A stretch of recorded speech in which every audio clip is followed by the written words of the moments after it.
నరేంద్ర మోదీని షార్ట్‌గా ఏమంటారు? నమో అనే కదా! అయితే అందరూ నరేంద్ర మోదీని షార్ట్‌గా నమో అంటే ఆయన ఇప్పటివరకు చాలా రకాల షార్ట్ ఫార్మ్స్‌నే తన వంతుగా జనంలోకి వదిలారు. తాజాగా స్కామ్ అంటే ఏంటో ఉత్తరప్రదేశ్ ఎన్నికల సభలో చెప్పుకొచ్చారు. సమాజ్వాదీ, కాంగ్రెస్, అఖిలేష్, మాయావతి అని ఫుల్ ఫామ్ ఇచ్చారు. దీనికి ప్రతిగా రాహుల్ కూడా తనదైన స్టైల్లో ఓ వివరణ ఇచ్చాడనుకోండి. కానీ మోదీ ఇలా చేయడం కొత్త కాదు. ఇంతకు ముందు ఆయన చాలాసార్లు ఇంగ్లీష్ పదాలకి, హిందీ పదాలకి డిఫరెంట్ మీనింగ్ ఇచ్చి ఆకట్టుకున్నారు.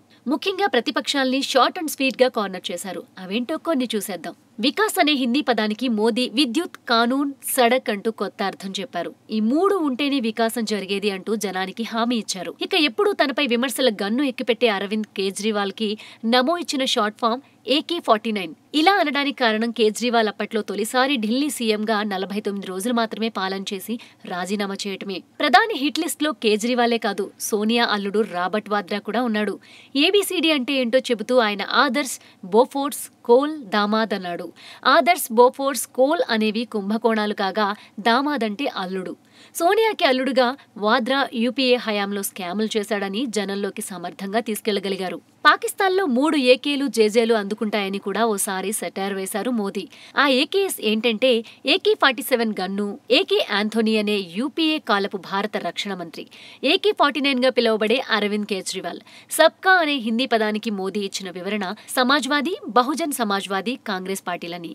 ఈ మూడింటిని కలిపి అంటే సబ్కాను అంతం చేయాలని పిలుపునిచ్చారు. హిందీలో సబ్కా అంటే అందరూ అని అర్థం తెలిసిందేగా. బీజేపీ తప్ప అందర్నీ తిరస్కరించడమని ఆయన ఉద్దేశం. ప్రతిపక్షాల్ని టార్గెట్ చేసే చమత్కారాలే కాదు, మోదీ అప్పుడప్పుడు ఇతర పదాలకు కూడా కొత్త భాష్యాలు చెప్పారు. ఉదాహరణకి NDA అంటే నేషనల్ డెమోక్రటిక్ అలయన్స్, అయితే ఆయన ఇచ్చిన నేషనల్ డెవలప్మెంట్ అలయన్స్. అలాగే జామ్ అంటే జన్ ధన్ ఆధార్ మొబైల్ అంటూ చెప్పుకొచ్చారు. డిమానిటైజేషన్ తర్వాతి పరిణామాల్లో ఇలా అన్నారు. IT గురించి కూడా మోదీ చమత్కారంగా IT+IT IT అన్నారు. అంటే Indian talent plus information technology India tomorrow. Modi జాతీయ రాజకీయాల్లోకి వచ్చాక ఇలా వాడిన సరికొత్త పదాలు, అర్థాలు, భాష్యాలు ఇంకా చాలానే ఉన్నాయి.